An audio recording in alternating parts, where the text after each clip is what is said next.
और इस चैनल के बारे में आप? ये इनका चैनल है ही नहीं, ये पूरे भोजपुरी समाज की चैनल है, हम सब कलाकारों की चैनल है। ये इंटरटेन किसी का होता नहीं है, इंटरटेन सबका होता है। और ये लॉन्च बस एक माध्यम है ये। और ये जो भी कंपनी है, मुझे लगता है कि आप सबके प्यार, जनता के दुलार के और आशीर्वाद के बदौलत ही चलने वाली है। तो ये पूरी जनता की कंपनी है, एस फॉर यू। और मेरी शुभकामना है अपने संगीत की तरफ से मैं तहे दिल से शुक्रिया अदा करना चाहूँगा संजय जी को कि एक माध्यम बन रहे हैं हमारे समाज के लिए, कि इनके ज़रिए अब अच्छे गाने, अच्छे फिल्में, अच्छी प्रतिभा जो भी लड़कों के बीच में होगी, हमारे लड़कियों के बीच में होगी, चाहे वो एक्टर हो, एक्ट्रेस हो, गायिका हो, सिंगर जो भी हो, तो एक माध्यम में बन रहे हैं। और ये बहुत कम लोगों के नसीब में होता है माध्यम किसी चीज़ के लिए बनना।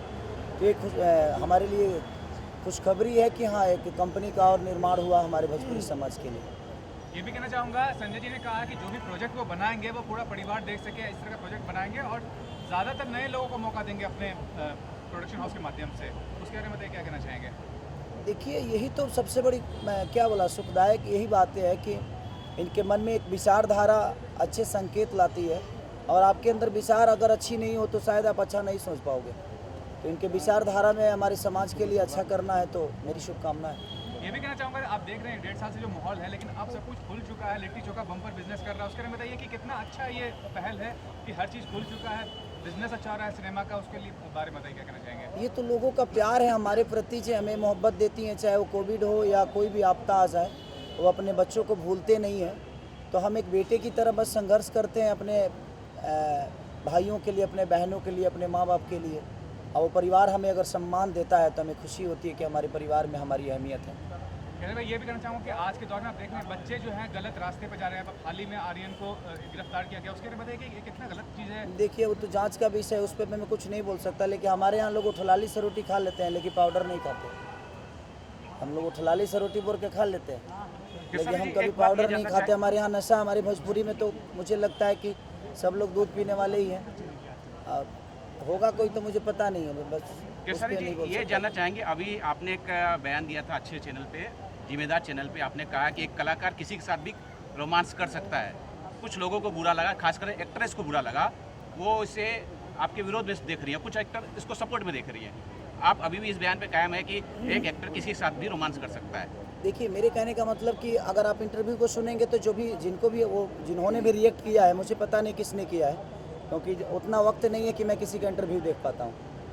तो मुझे लगता है कि अगर वो इंटरव्यू मेरा सुनी होंगी तो शायद उनको समझ में आता। और विदाउट सुने अगर उन्होंने प्रतिक्रिया दिया है तो उनकी सोच है। बट मेरा कहने का मतलब है कि एक एक्टर अगर है तो उसके रिएक्शन पे ही चीज़ें होती है। अगर मक्खी इतनी बड़ी हिट हुई तो उसका रीज़न सुदीप थे, क्योंकि उनकी रिएक्शन इतनी अच्छी थी कि एक मक्खी के साथ में उन्होंने जो एक्ट किया वो मायने रखता है। तो मैंने वही बातें कही कि मेरा अगर डायरेक्टर अगर बकरी को भी लाकर मेरे सामने खड़ा कर दे, तो अगर मेरे कॉन्सेप्ट में बकरी हीरोइन है तो मैं उसके साथ भी रोमांस करूंगा, क्योंकि वो मेरा काम है और मैं अपना कर्तव्य हमेशा करूंगा, चाहे वो जिस विधि में हो। तो मेरे कहने का मतलब कि हमेशा हम कोट पैंट थोड़ी पहनते हैं, कभी कभी अपने घर में तावल में भी रहते हैं। तो जब हम इंसान के रूप में हर भाव में, हमेशा मुझे पनीर तो मिलता नहीं है, कभी लिट्टी चोखा भी खाता हूँ। तो जब हम अपने खाने में, अपने पहनाव में हर चीज़ कर सकते हैं, तो क्या हम बकरी के साथ रोमांस नहीं कर सकते? अगर हमारा कॉन्सेप्ट कह रहा है तो, अगर हमें उसी के लिए साइन किया गया है तो हमारे रिएक्शन पे वो निर्धारित है कि मैं कितना अच्छा रिएक्ट कर रहा हूँ उस बकरी के साथ। तो मेरा मानना किसी हीरोइन को बकरी बनाना नहीं, मैं कैरेक्टर की बात किया। अगर हो सकता है उन्होंने अपने आप पे ले लिया होगा तो मैं उसकी जिम्मेदार कैसे हो सकता हूँ? किसानी भैया, ये भी जानना चाहूँगा, बिग बॉस में आप थे, अक्षरा जी भी बिग बॉस गई थी लेकिन जीत नहीं पाई, फिर भी क्या कहना चाहेंगे? आप देखते थे जब अक्षरा जी थी बिग बॉस में, और बिग बॉस शो के बारे में ओवरऑल क्या आपका? हज़ारों लोग दौड़ते हैं रेस में, हर आदमी तो आर्मी का फौजी नहीं बनता है ना, हर आदमी दौड़ना चाहता है। और अक्षरा जी ने बहुत अच्छा खेला, अपने समाज के नाम ऊंचा किया उन्होंने, मेरी शुभकामना उनके साथ है। और हमें उसको गलत, हर चीज़ में जीत थोड़ी होती है, हम अपने समाज को कहाँ लेके जा रहे हैं वो मायने रखता है, जीत मायने नहीं रखता है। जीतने के लिए हम कुछ भी नहीं कर सकते। हमारे समाज में, मैं भी बिग बॉस में गया, मैं नहीं जीता, इसका मतलब ये थोड़ी हुआ कि ज़िंदगी की रेस हार गई मैं। आज जहाँ जीत रहा हूँ वहाँ जीत रहा हूँ, जहाँ खेलना है मुझे खेलना, वो हमारा प्लेटफॉर्म है ही नहीं। वो एक नए प्लेटफॉर्म पे अपने आप को प्रूव करना होता है। तो हम कुछ भी नहीं कर सकते, हम अपनी माँ बहन की गाली नहीं दे सकते और ना ही किसी को दे सकते, ना सुन सकते हैं। और वहाँ हर चीज़ चलता है, तो वो उनका अपना फॉर्मेट है, उसको हम बोल भी नहीं सकते कि हाँ आप अपना बदल दीजिए। हमारा नेचर कहता है कि हम अपने माँ बाप के संस्कार में आज भी जीते हैं और जब तक जिएंगे तब तक शायद उस संस्कार के साथ ही रहेंगे। तो जब संस्कार हावी होता है तो आप समाज में बहुत सारी चीज़ें मिस कर जाते हैं। बाकी हेगड़े के साथ आपके वीडियो सॉन्ग काफ़ी हिट हुए हैं और दर्शक की ये डिमांड है कि आप उनके साथ कोई फिल्म कर रहे हैं, कोई कर रहे हैं तो बताइए। देखिए अभी तो कुछ लाइनअप उनके साथ है नहीं, लेकिन शायद आने वाले समय में होगा। हर कलाकार को इच्छा होती है किसी के साथ काम करना, मेरी भी इच्छा है एक अनुभव के साथ काम करना। तो अनुभव जब आता है तो वो निखार कहीं ना कहीं आपके अंदर होती है।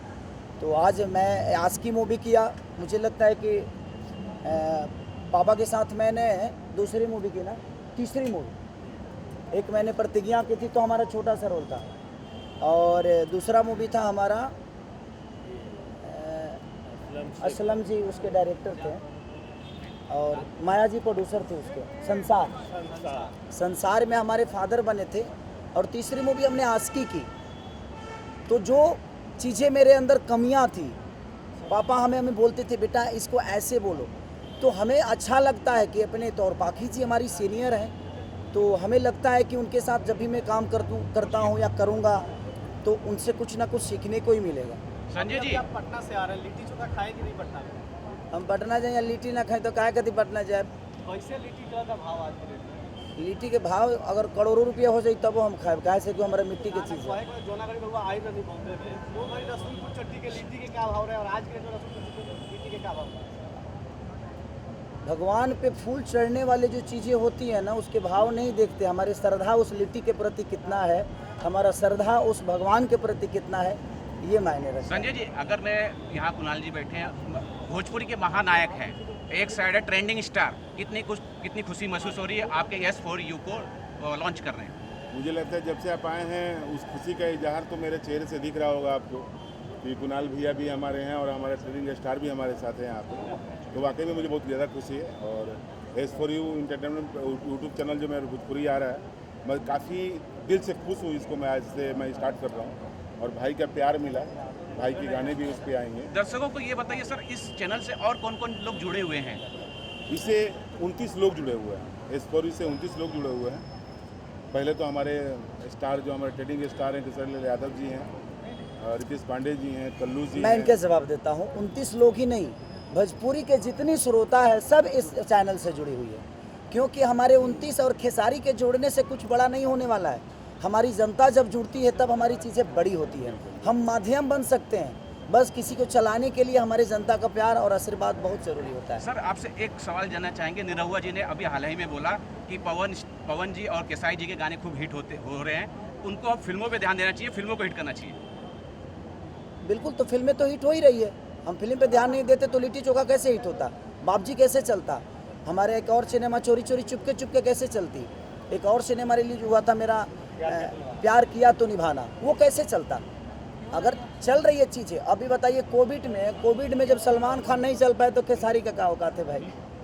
तो हमारे कहने का मतलब कि कोविड में तो कोई नहीं चला, कोविड में तो भगवान तक नहीं चले, जिन्होंने हमें जन्म दिया है, जिन्होंने हमें धरती पर लाया। एक बात बोलना चाहूँगा, ये जो लोग कहते हैं कि ध्यान देना चाहिए, चलना चाहिए, उनकी भी जिम्मेदारी होती है कि वो भी जो फिल्में कर रहे हैं उसको भी चलना चाहिए, तब भोजपुरी सिनेमा में। हाँ, ये जिम्मेदारी सिर्फ खेसारी और पवन की नहीं है, ये खेसारी और पवन की नहीं है, यहाँ director, producer, character, heroine, hero, हर आदमी का विषय है, क्योंकि हमारा सिर्फ खेसारी उस सिनेमा से नहीं जुड़ा है, भोजपुरी का भविष्य जुड़ा है। तो हम भोजपुरी के भविष्य के लिए अगर काम करते हैं तो दिनेश भैया भी काम कर रहे हैं, ये बात उनको भी ध्यान देना है, हमें भी देना है, हर कलाकार को देना है जो भोजपुरी समाज के लिए लड़ रहा है, कर रहा है और दो रोटी कमा भी रहा है और लोगों को दान भी कर रहा है और अपना परिवार भी चला रहा है। संजय जी, संजय सर, कब तक एस फॉर यू पे खेसारी जी का गाना या कुछ प्रोग्राम आएगा? अभी आपके सामने हमारे खेसारी जी आ गए हैं, तो एस फॉर यू पे बहुत जल्द आपके सामने एंटरटेन आने का वाला। कोई सीमा नहीं होता और उसका टाइम नहीं कोई होता, अंतिम नहीं है। वो कभी भी आ सकता है, उसका कोई फिक्स रेट नहीं होता ना डेट होता है। दर्शक उम्मीद पे तो पूरी दुनिया कायम है। हम अपने अंदर उम्मीदी को जगा के भगवान पत्थर को भी विश्वास जगा देते हैं। संजय तो जी, उम्मीद पे पूरी दुनिया है। संजय जी, आपसे ये जानना चाहेंगे कि आप एक नेता भी हैं, अभिनेता भी हैं, डायरेक्टर, प्रोड्यूसर, सारी चीज़ हैं, आप कितनी बड़ी जिम्मेदारी होती है कि आपके इस भोजपुरी मनोरंजन चैनल पे अश्लीलता ना आए? आप अभी तो मैं बोलूँगा कि वाकई में जो मैं करने जा रहा हूँ, और अभी तक भोजपुरी में मैं अश्लीलता मानता ही नहीं, क्योंकि अश्लीलता चलता ही नहीं है। और हमारे जो ट्रेडिंग स्टार है हरदम अच्छा ही रहते हैं, अच्छा ही गाना गाते हैं, और तो निश्चित तौर पे एस4यू भी बहुत अच्छा ही कर लेके आएगा आपके सामने। और अभी फिलहाल मैं उसके बारे में क्या बोलूँ। देखिए, अगर आप भोजपुरी को अश्लीलता बोल रहे हैं तो पूरी समाज को गाली दे रहे हैं आप। मेरा मानना वहाँ नहीं है, क्योंकि अगर भोजपुरी में खेसारी अश्लीलता लाए हैं, पवन सिंह लाए हैं, दिनेश जी लाए हैं, मनोज जी लाए हैं, रवि जी लाए हैं, बाकी आर्टिस्ट लाए हैं, तो मुझे लगता है कि खेसारी को बड़ा करने वाला कौन है? हमारी जनता है। तो हमारी जनता अश्लील तो नहीं है। आपके अंदर कुछ कला जरूर होगा जिसकी वजह से आपको दुनिया ने प्यार और अपना बेटा बनाकर अपने गोद में बैठा लिया। तो हमारी भोजपुरी अश्लील ना थी ना है, क्योंकि हमारे यहाँ संस्कार भी उतना ही है, रिश्ते भी अनमोल हैं। हमारी मिट्टी इतनी खुशबूदार है कि मुझे लगता है कि धरती के सबसे अच्छे अन्न से लेकर फल तक हमारी मिट्टी देती है, और उसी मिट्टी के पैदाइश खेसारी लाल यादव का है, और वो मिट्टी कभी अपनी भाषा से गद्दारी नहीं कर सकती। महाराज जी भी हैं। अरे सर क्या कहेंगे सर आप खेसारी जी लॉन्च करने के लिए? लॉन्च करने के लिए क्या बोले, और मैं ही नहीं, इस चैनल के लिए मैं तो एक सहयोगी हूँ, लेकिन इतने बड़े बड़े हाथ इस चैनल पे हैं। बाबा हमारे हैं, हमारे फादर हैं, भगवान हैं, आइकॉन हैं भोजपुरी के। सब कुछ जो भी अगर रिश्ते से लेकर और तख्ता दिया जाए तो सारे तख्ता यहाँ आकर ख़त्म हो जाते हैं। खेसारी जी, पप्पू यादव जी बैठे हैं जो मड़ियाहू विधानसभा के ब्लॉक अध्यक्ष इनके परिवार से हैं। आप वहाँ गए थे मड़ियाहू विधानसभा में, किस तरह का विकास कार्य पप्पू जी कर रहे हैं उस साइड? अब देखिए, विकास तुम करने की देख लो, इंसान कितना अच्छा हमें ओकरे हमारा पता था। ऐसे जब ओकरा गाँव में हमारे घर तो है ना, जब हम ओकर चापा कल हल्ला देख ले बनी। तो बात यहाँ है कि वो इंसान अच्छे हैं, और इंसान अच्छे हैं तो शायद अपने समाज को अच्छा करने का हर चीज़ करेंगे।